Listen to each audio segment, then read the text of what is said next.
नमस्कार दोस्तों, मेरा नाम है सोनल। आप देख रहे हैं NH24/7 डिजिटल। आज हम एक ऐसे मुद्दे पर बात करेंगे जिसने छत्तीसगढ़ की सियासत में तूफान मचा दिया है। कौन करवा रहा है दीपक बैज की जासूसी? ये सवाल आजकल हर किसी के जबान पर है। छत्तीसगढ़ कांग्रेस के प्रदेश अध्यक्ष दीपक बैज ने मुख्यमंत्री विष्णुदेव साय और पुलिस महानिदेशक को एक लेटर लिखा है जिसमें उन्होंने अपनी जासूसी कराने की शिकायत की है। इस पत्र के बाद राजनीति में गर्मी आ गई है और पूरे राज्य में सियासी बयानबाजी तेज हो गई है। दीपक बैज ने अपने लेटर में कहा कि वो छत्तीसगढ़ के संवेदनशील इलाके बस्तर से आते हैं, जहां सुरक्षा हमेशा एक बड़ी चिंता का विषय रही है। लेकिन इस बार कुछ और ही मामला है। बैज ने लिखा कि 26 और 27 फरवरी की रात के बीच उनके घर के बाहर एक संदिग्ध गाड़ी खड़ी थी जिसमें कुछ लोग लगातार उनकी गतिविधियों की निगरानी कर रहे थे। अब बात यहाँ नहीं रुकती। जब इस गाड़ी की जांच की गई तो सामने आया कि इसमें बैठे लोग पुलिस विभाग से जुड़े हुए थे। ये गाड़ी रायपुर के अफसर कॉलोनी देवेंद्र नगर के पास 24 घंटे से खड़ी रही।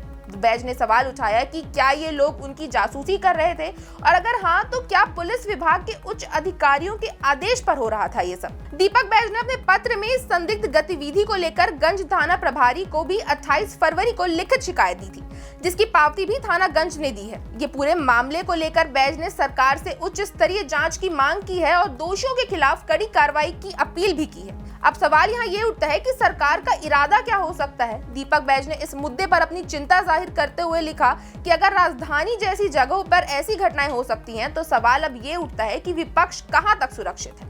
उनके शब्दों में कहें तो विपक्ष के प्रदेश अध्यक्ष की निगरानी का माहौल बनाया जा रहा है जो लोकतांत्रिक मूल्यों के खिलाफ है। ये लोकतंत्र की मूलभूत आस्थाओं के लिए खतरे का संकेत हो सकता है। बैज ने यह भी कहा कि सरकार इस तरह के माहौल से विपक्ष को डराने की कोशिश कर रही है। बैज ने अपने पत्र में दंतेवाड़ा जिले के अतिरिक्त पुलिस अधीक्षक की भूमिका पर भी सवाल उठाए हैं। उनका कहना है कि इस पूरे मामले की निष्पक्ष जांच होनी चाहिए और जो भी पुलिसकर्मी इसमें संलिप्त है उसके खिलाफ सख्त कार्रवाई की जाए। ये आरोप सिर्फ किसी राजनीतिक विरोधी पर नहीं बल्कि पुलिस महकमे की कार्यशैली पर भी सवाल उठाता है।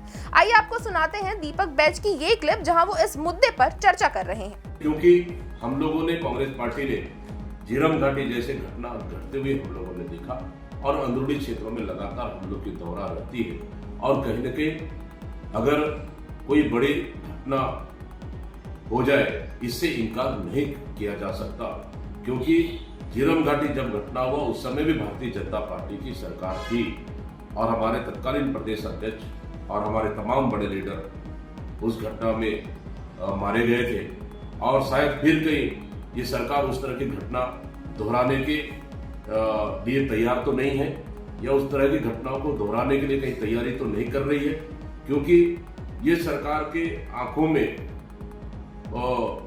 क्योंकि जो मुखर होकर आवाज उठाता है, सरकार के खिलाफ जो लड़ाई लड़ता है, जो निडरता से सरकार की नीतियों के खिलाफ लड़ाई लड़ता है, सरकार वो कहीं ना कहीं चुप रही है, मुझे ऐसा लगता है। इसलिए कोई बड़ी घटना से इनकार नहीं किया जा सकता, कोई बड़ी साजिश से इनकार नहीं किया जा सकता।